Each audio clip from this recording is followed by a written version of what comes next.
Breaking. സംസ്ഥാന കോൺഗ്രസിൽ ഭിന്നത പുകയുന്നു. നിലമ്പൂരിലെ ക്രെഡിറ്റ് അവകാശവാദമാണ് മുഖ്യ കാരണം.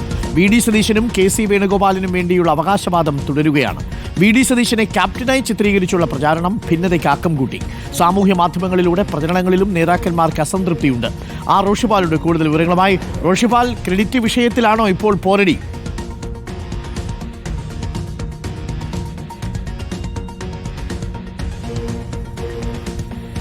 റോഷിയാണ് നമുക്കൊപ്പം ചേരുക. ഈ വിഷയത്തിൽ ഈ നിലമ്പൂരിലെ ക്യാപ്റ്റൻ ആര് എന്നുള്ളതായിരുന്നു ചോദ്യം. നിലമ്പൂർ ഉപതെരഞ്ഞെടുപ്പിന് ശേഷം തീർച്ചയായിട്ടും വി ഡി സതീശൻ്റെ തിരഞ്ഞെടുപ്പ് തന്ത്രങ്ങൾ ഫീൽഡിൽ ഫലം കണ്ടു എന്നാണ് ഒരു പക്ഷം പറയുന്നത്. എന്നാൽ കെ സി വേണുഗോപാൽ നിശ്ചയിച്ച ഒരു പൊളിറ്റിക്കൽ ലൈനാണ് ഗുണം കണ്ടത് എന്നാണ് മറുപക്ഷം പറയുന്നത്. അതിനിടയിലാണ് എന്നെ ക്യാപ്റ്റനാക്കിയിട്ടില്ലല്ലോ എന്ന് രമേശ് ചെന്നിത്തല പറയുന്നത്. ഞാൻ വെറും ഒരു പോരാളി മാത്രമായിരുന്നില്ലേ എന്ന് രമേശ് ചെന്നിത്തല പറയുന്നത്. നിങ്ങൾ പോരാളിയല്ലപ്പാ, മേജറാണ് എന്ന് വി ഡി സതീശൻ രമേശ് ചെന്നിത്തലയെക്കുറിച്ച് പറയുന്നത്. അങ്ങനെ ജനറൽമാരും മേജർമാരും ക്യാപ്റ്റന്മാരും ഒക്കെയായി കോൺഗ്രസിൽ ഇങ്ങനെ മുന്നോട്ട് പോകുമ്പോൾ ഈ പറയുന്ന ക്രെഡിറ്റിൻ്റെ പേരിൽ നേതാക്കൾക്ക് പക്ഷങ്ങളിലായിട്ട് അണികൾ നിലയുറപ്പിക്കുന്നുണ്ട്. റോഷി, ക്രെഡിറ്റിനെ ചൊല്ലി പല പല തട്ടുകളിലായിട്ടാണല്ലോ പ്രതികരണം. ആ ക്രെഡിറ്റ് ഒരാൾക്ക് മാത്രം അവകാശപ്പെട്ടതല്ല എന്ന മട്ടിലാണോ ഇപ്പോൾ നേതാക്കളുടെയും അണികളുടെയും ഒക്കെ പ്രചരണവും പ്രതികരണവുമല്ല? അരുൺകുമാർ, നിലമ്പൂർ ഉപതെരഞ്ഞെടുപ്പ് ഫലപ്രഖ്യാപനത്തിന് ശേഷമാണ് കോൺഗ്രസിനകത്ത് ഇങ്ങനെ തർക്കം മുറുകിയത്. നിലമ്പൂർ തെരഞ്ഞെടുപ്പ് ഫലം പ്രഖ്യാപിച്ചതിന് തൊട്ടു പിന്നാലെ തന്നെ പ്രതിപക്ഷ നേതാവ് വി ഡി സതീശനെ അനുകൂലിക്കുന്ന സൈബർ ഹാൻഡിലുകൾ വ്യാപകമായി വി ഡി സതീശനെ ക്യാപ്റ്റനായി ചിത്രീകരിച്ചുകൊണ്ട് പ്രചാരണം നടത്തി, ചിത്രങ്ങളടക്കം പ്രചരിപ്പിച്ചു. ഇതാണ് കോൺഗ്രസിനകത്ത് തർക്കങ്ങൾക്ക് വഴിയൊരുക്കിയത്. പിന്നീട് നമ്മൾ കണ്ടതാണ് നിലമ്പൂരിൻ്റെ ക്രെഡിറ്റ് കെ സി വേണുഗോപാലിനാണെന്ന് എ പി അനിൽകുമാർ തന്നെ. മണ്ഡലത്തിൽ തെരഞ്ഞെടുപ്പ് ചുമതലയുണ്ടായിരുന്ന കെ പി സി സിയുടെ വർക്കിംഗ് പ്രസിഡന്റായിരുന്നു എ പി അനിൽകുമാർ.